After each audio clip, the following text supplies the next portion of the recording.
Chapter 13, Where the Red Fern Grows. Coming up to the tree, I could see it was a huge bur oak. It wasn't tall, it was just the opposite, rather low and squatty. The top was a thick mass of large limbs, and it hadn't shed all of its leaves yet. It stood by itself in an old field. There were no other trees within 50 yards of it. About 15 feet to the left were the remains of a barbed wire fence.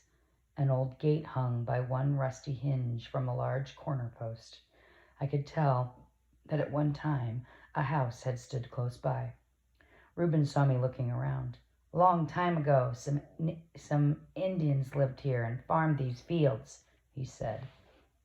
I walked around the tree, looking for the coon, but could see very little in the dark shadows.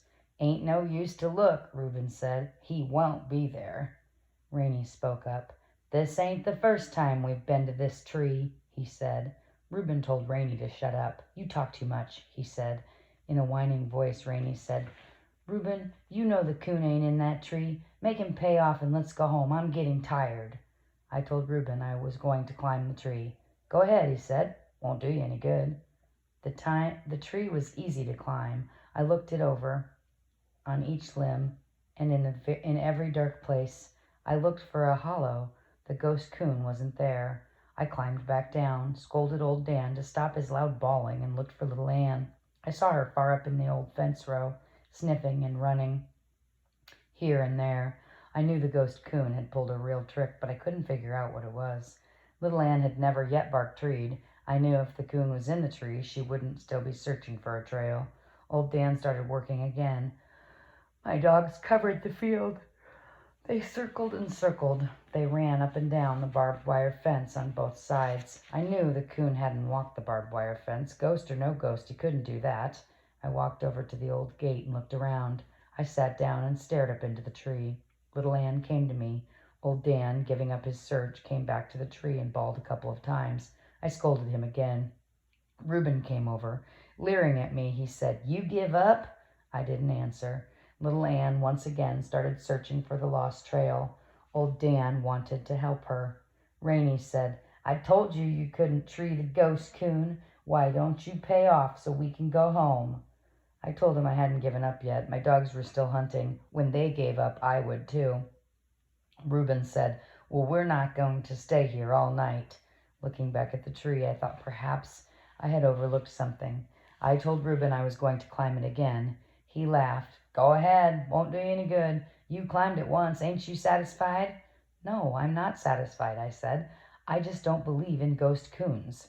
Reuben said, I don't believe in ghosts either, but facts are facts. To tell you the truth, I've climbed that tree a dozen times, and there just ain't no place in it for a coon to hide. Rainey spoke up. Our old blue hound has treed the ghost coon in this tree more times than one. Maybe you don't believe in ghosts, but I do. Why don't you pay off so we can get away from here? I'll climb it one more time, I said. If I can't find him, I'll pay off. Climbing up again, I searched and searched. When I got through, I knew the ghost coon wasn't in that tree. When I came down, I saw my dogs had given up. That took the last resistance out of me. I knew if they couldn't find the ghost coon, I couldn't. Digging the 2 $1 bills out of my pocket, I walked over to Reuben. Little Ann was by my side. I handed my money over, saying, Well, you won it fair and square. With a grin on his face, Reuben took my money. He said, I bet this'll break your old grandpa's heart. I didn't reply. Reaching down, I caught little Ann's head in my hands. Looking into her warm, friendly eyes, I said, It'll be all right, little girl. We haven't given up yet. We'll come back. We may never catch the ghost coon, but we'll run him until he leaves the country. She licked my hands and whined. A small breeze began to stir. Glancing up into the tree, I saw some leaves shaking. I said to Reuben, Looks like the wind is coming up. It may blow up a storm. We'd better be heading for home. Just as I turned, I saw little Ann throw her head up and whine. Her body grew stiff and taut. I watched her. She was testing the wind. I knew she had scented something in the breeze. Stiff-legged, head high in the air, she started walking toward the tree. Almost there, she turned back and stopped. I knew she had caught the scent, but could only catch it when a breeze came. Looking at Reuben, I said, I haven't lost that $2 yet. Another breeze drifted out of the river bottoms. Little Anne caught the scent again. Slowly she walked straight to the large gate post, reared up on it with her front feet, and bawled the most beautiful tree bark I'd ever heard in my life. Old Dan, not understanding why little Anne was bawling, stood and looked. He walked over to the post, reared up on it, and sniffed. Then, raising his head, he shook the dead leaves in the bur oak tree with his deep voice. I looked at Rainey. Laughing, I said, There's your ghost coon. Now what do you think of my dogs? For once he made no reply. Going over to the post, I saw it was a large black locust put there many years ago to hang the gate. Looking up at the tree, I saw how the ghost coon had pulled his trick. One large, long limb ran out and hung directly over the gate. It was a drop of a good 12 feet from the branch to the top of the gate post, but I knew we weren't after an ordinary coon. This was the ghost coon. I said to Reuben, Boost me up and I'll see if the post is hollow. After breaking off a large Jimson weed to use as a prod, I got up on Reuben's shoulder. As he raised me up, the post was hollow. Not knowing how far down the hole went, I started the switch down. About halfway, I felt something soft. I gave it a hard jab. I heard him coming. He boiled out right in my face. I let go of everything. Hitting the ground, I rolled over on my back and looked up. For a split second, the ghost coon stayed on top of the post, and then he jumped. My dogs were on him the instant he hit the ground. The fight was on. I knew the coon didn't have a chance, as he wasn't in the waters of the river.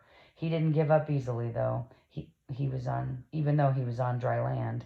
He was fighting for his life, and a good account he gave. He fought his way to freedom and made it back to the bur oak tree. He was a good 6 feet up the side when old Dan, leaping high into the air, caught him and pulled him back down.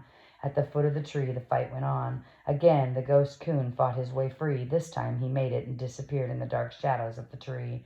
Old Dan was furious. Never before had I seen a coon get away from him. I told Reuben I would climb up and run him out. As I started climbing, I saw little Anne go to one side and old Dan go to the other. My dogs would never stay together when they had treed a coon, so that any way he left the tree, he was met by one of them. About halfway up, far out on the limb, I found the ghost coon. As I started toward him, my dogs stopped bawling. I heard something I had heard many times. The sound was like the cry of a small baby. It was the cry of a ring-tailed coon when he knows it is the end of the trail. I never liked to hear this cry, but it was all in the game, the hunter and the hunted. I sat there on the limb, looking at the old fella. He cried again. Something came over me. I didn't want to kill him. I hollered down and told Reuben I didn't want to kill the ghost coon. He hollered back, Are you crazy? I told him I wasn't crazy, I just didn't want to kill him. I climbed down. Reuben was mad. He said, What's the matter with you? Nothing, I told him. I just don't have the heart to kill the coon. I told him there were plenty more. Why kill him? He had lived here a long time, and more than one hunter had listened to the voices of his hounds bawling on his trail. Rainey said, He's chicken liver, that's what it is. I didn't like that, but not wanting to argue, I didn't say anything. Reuben said, I'll go up and run him out. I won't let my dogs kill him, I said. Reuben glared at me. I'm going up and run that coon out, he said. If you stop your dogs, I'm going to beat you half to death. Do it, Reuben, Rainey said. I've a good mind to, said Reuben. Just as Reuben started to climb the tree, old Dan growled. He was staring into the darkness. Something was coming. What's that? I asked. I don't know, Reuben said. Don't sound like anything I've ever heard. It's ghosts, Rainey said. Let's get away from here. An animal was coming out of the darkness. It was walking slowly in an odd way, as if it were walking sideways. The hair on the back of my neck stood straight out. As the animal came closer, Rainey said, Why, it's Old Blue. How'd he get loose? It was a big blue tick hound. Around his neck was a piece of rope about 3 feet long. One could see that the rope had been gnawed in two. The frayed end had become entangled in the fair-sized dead limb. Dragging the limb was what made the dog look so odd. I felt much better when I found out what it was. The blue tick hound was like the Pritchards, mean and ugly. He was a big dog, tall and heavy. His chest was thick and solid. He came up growling. The hair on his back was standing straight up. He walked stiff-legged around old Dan, showing his teeth. I told Rainey he'd better get a hold of his dog or there was sure to be a fight. "You better get a hold of your dog," he said. "I'm not worried about old Blue. He can take care of himself." I said no more. "Don't make no difference now whether you kill the ghost coon or not," Reuben said. "Old Blue will take care of him." I knew the killing of the coon was out of my control, but I didn't want to see him die. I said to Reuben, "Just give me back my $2 and I'll go home. I can't keep you from killing him, but I don't have to stay and see it." "Reuben, don't give him the money," Rainey said. "He ain't killed the ghost coon." "That's right," Reuben said. "You ain't, and I wouldn't let you now even if you wanted to." I told him my dogs had treed the ghost coon, and that was the bet, to tree the ghost coon. "No, it wasn't," Reuben said. "You said you'd kill him." "It was no such thing," I said. "I've done all I said I would." Reuben walked up in front of me. He said, "I ain't going to give you the money. You didn't win it fair. Now what are you going to do about it?" I looked into his mean eyes. I started to make some reply but decided against it. He saw my hesitation and said, "You better get your dogs and get out of here before you get whipped." In a loud voice, Rainey said, "Bloody his nose, Reuben." I was scared. I couldn't whip Reuben. He was too big for me. I started to turn and leave when I thought of what my grandfather had told them. "You better remember what my grandpa said," I reminded them. "He'll do just what he said he would." Reuben didn't hit me. He just grabbed me with his brute strength, threw me down on the ground. He had me on my back with my arms outspread. He had a knee on each arm. I made no effort to fight back. I was scared. "If you say one word to your grandpa about this," Reuben said, "I'll catch you hunting some night and take my knife to you." Looking up into his ugly face, I knew he would do just what he said. I told him to let me up and I would go and not say anything to anyone. "Don't let him up, Reuben," Rainey said. "Beat him up and hold him and let me do it." Just then I heard growling and a commotion off to one side. The blue hound had finally gotten a fight out of old Dan. Turning my head sideways, I could see them standing on their hind legs, tearing and slashing at each other. The weight of the big hound pushed old Dan over. I told Reuben to let me up so we could stop the fight. He laughed. "While my dog is whipping yours, I think I'll just work you over a little." So saying, he jerked my cap off and started whipping me in the face with it. I heard Rainey yell, "Reuben, they're killing old Blue!" Reuben jumped up off of me. I clambered up and looked over at the fight. What I saw thrilled me. Faithful Anne had gone to the assistance of old Dan. I knew my dogs were very close to each other. Everything they did was a combination, but I never expected it. It's a very rare occasion for a girl dog to fight another dog, but fight she did. I could see that little Anne's jaws were glued to the throat of the big hound. She would never loosen that deadly hold until the last breath of life was gone. Old Dan was tearing and slashing at the soft belly. I knew the destruction his long, sharp teeth were causing. Again, Rainey yelled, "Reuben, they're killing him! They're killing old Blue! Do something, quick!" Reuben darted over to one side, grabbed my axe from the ground, and said in a loud voice, "I'll kill them hounds!" At the thought of what he was going to do with the axe, I screamed and ran for my dogs. Reuben was about 10 feet ahead of me, bent over, running with the axe held out in front of him. I knew I could never get to them in time. I was screaming, "No! Reuben, no!" I saw the small stick when it whipped up from the ground. As if it were alive, it caught between Reuben's legs. I saw him fall. I ran on by. Reaching the dog fight, I saw the big hound was almost gone. He had long since ceased fighting. His body lay stretched full length on the ground. I grabbed old Dan's collar and pulled him back. It was different with little Anne. Pull as I might, she wouldn't let go of the hound's throat. Her jaws were locked. I turned old Dan loose, and getting a straddle of little Anne, I pried her jaws apart with my hands. Old Dan had darted back in, grabbing his collar again. I pulled them off to one side. The blue hound lay where he was. I thought perhaps he was already dead, and then I saw him move more a little. Still holding my dogs by their collars, I looked back.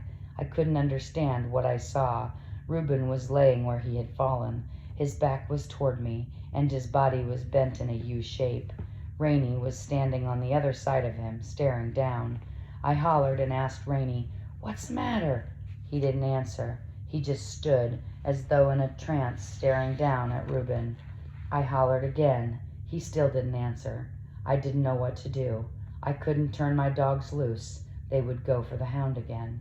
Again I hollered at Rainey, asking him to come and help me. He neither moved nor answered. I had to do something. Looking around, my glance fell on the old barbed wire fence. I led my dogs to it. Holding on to their collars with one hand, I worked a rusty barbed wire backward and forward against the staple until it broke. Running the end of it under their collars, I tied them up. They had made 2 or 3 lunges toward the hound, but the wire held. I walked over and stopped at Rainey's side. I asked again, "What's the matter?" He said not a word. I could see that Rainey was paralyzed with fright. His mouth and his eyes were opened wide, and his face was as white as chalk. I laid my hand on his shoulder. At the touch of my hand, he jumped and screamed. Still screaming, he turned and started running. I watched him until he disappeared into the darkness. Looking down at Reuben, I saw what had paralyzed Rainey. When Reuben had tripped, he had fallen on the axe. As it entered his stomach, the sharp blade had sunk to the eye of the double-bitted axe. Turning my back to the horrible sight, I closed my eyes. The muscles in my stomach knotted and jerked. A nauseating sickness spread over my body. I couldn't look at him. I heard Reuben whisper. Turning around, I knelt down by his side with my back to the axe. I couldn't understand what he was whispering. Kneeling down closer, I heard and understood. In a faint voice, he said, "Take it out of me." I hesitated. Again, he pleaded, "Please, take it out of me." Turning around, I saw his hands were curled around the protruding blade, as if he himself had tried to pull it from his stomach. How I did it, I'll never know.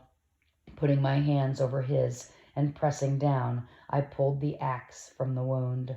The blood gushed. I felt the warm heat as it spread over my hands. Again, the sickness came over me.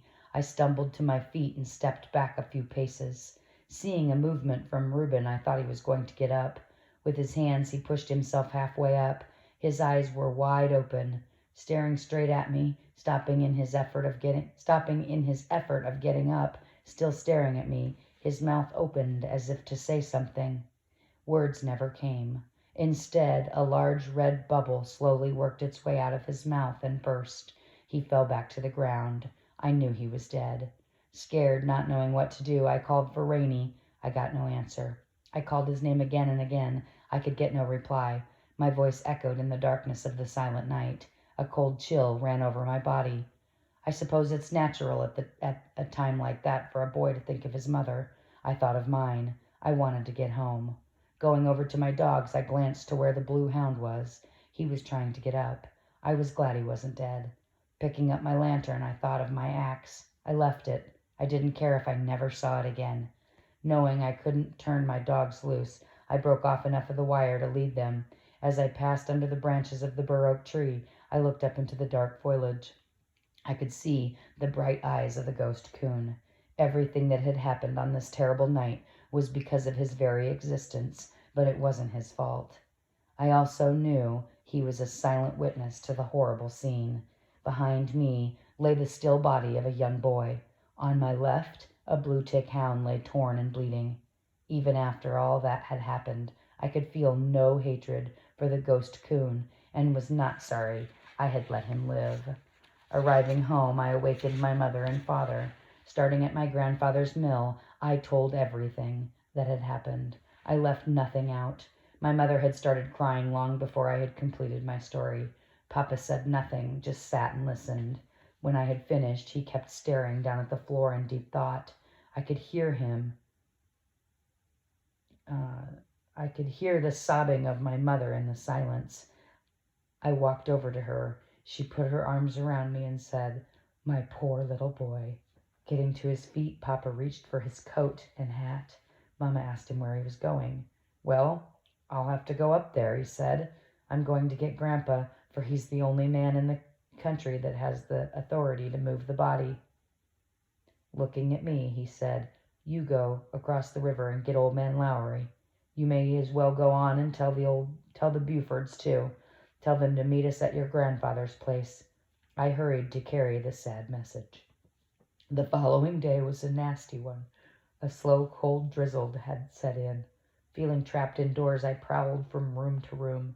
I couldn't understand why my father hadn't come back from the Pritchards. I sat by the window and watched the road. Understanding my feelings, Mama said, Billy, I wouldn't worry. He'll be back before long. It takes time for things like that. I know, I said, but you would think he would have come back by now. Time dragged slowly by. Late in the afternoon, I saw Papa coming. Our old mule was jogging along. Water was shooting out from under his feet in small squirts at every step. Papa had tied the halter rope to the mule's neck. He was sitting humped over with his hands jammed deep in the pockets of his patched and worn mackinaw. I felt sorry for him. He was soaking wet, tired, sleepy, and hungry. Telling Mama, here he is, I grabbed my jumper and cap and ran out to the gate and waited. I was going to ask him what had happened at the Pritchards, but on seeing his tired face and wet clothes, I said, Papa, you had better go to the fire. I'll take care of the mule and do the feeding and the milking. That would be fine, he said. After doing the chores, I hurried to the house.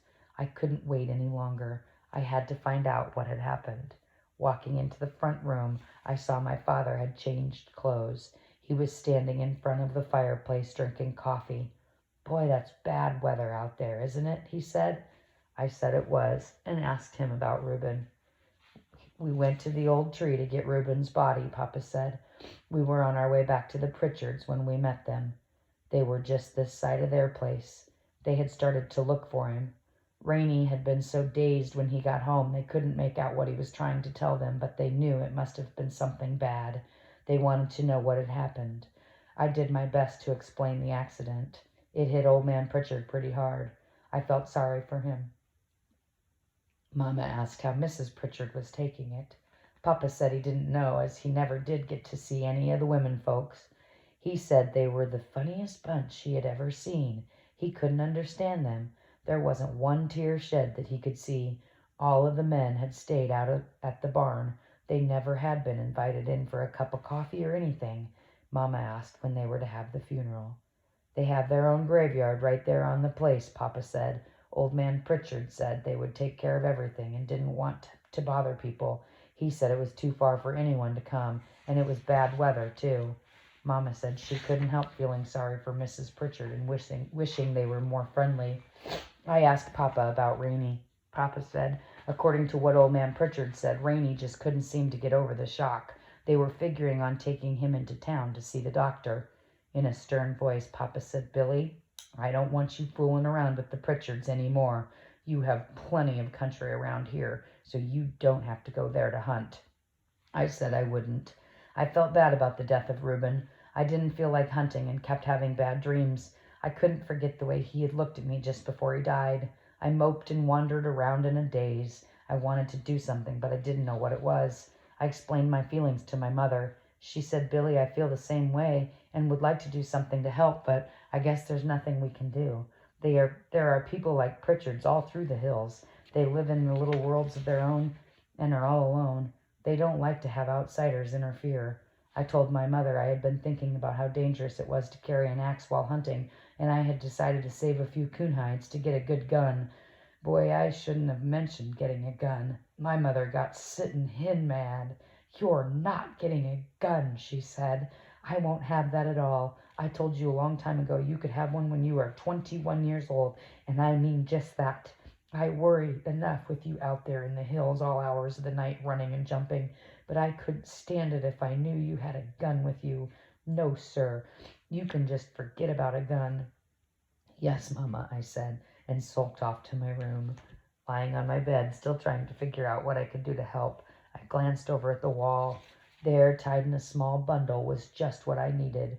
Some time back, my sisters had made some flowers for Decoration Day. They had given me a small bouquet for my room. Taking them down, I could see they had faded a little and looked rather old, but they were still pretty. I blew the dust off and straightened the crinkled petals. Putting them inside my shirt, I left the house. I hadn't gone far when I heard something behind me. It was my dogs. I tried to tell them I wasn't going hunting. I just had a little business to attend to, and if they would go back, I'd take them out that night. It was no use. They couldn't understand. Circling around through the flats, I came to the hollow above the Pritchards' place. Down below me, I could see the graveyard and the fresh mound of dirt. As quietly as I could, I started easing myself down the mountainside. Old Dan loosened a rock. The further it bounced, the louder it got. It slammed up against a post oak tree and sounded like a gunshot. I held my breath and watched the house. No one came out. I glared at old Dan. He wagged his tail, and just to show off, he sat down on his rear and started digging at a flea with his hind leg. The way his leg was thumping in the leaves, anyone could have heard it for a mile. I waited until he quit thumping before starting on. Reaching the bottoms, I had about 25 yards of clearing to cross, but the grass and the bushes were pretty thick. Laying down on my stomach with my heart beating like a trip hammer, I wiggled my way to Reuben's grave. I laid the flowers on the fresh mound of earth and then turned around and scooted for the timber. Just as we reached the mountain top, my foot slipped and I kicked loose a large rock. Down the side of the mountain it rolled. This time the blue tick hound heard the noise. He came out from under the house, bawling. I heard a door slam, and Mrs. Pritchard came out. She stood looking this way and that way. The hound ran up to the graveyard and started sniffing and bawling. Mrs. Pritchard followed him. Seeing the flowers on Reuben's grave, she picked them up and looked at them. She scolded the hound and then looked up at the hillside. I knew she couldn't see me because the timber was too thick, but I felt uncomfortable anyway. Scolding the hound again, she knelt down and arranged the flowers on the grave. Taking one more look at the hillside, she started back. Halfway to the house, I saw her reach down and gather her long cotton skirt in her hand and dab at her eyes. I felt much better after paying my respects to Reuben. Everything looked brighter, and I didn't have that funny feeling anymore. All the way home, my dogs kept running out in front of me. They would stop, turn around, and look at me. I had to smile, for I knew what they wanted. I stopped and petted them a little and told them that as soon as I got home and had my supper, we would go hunting.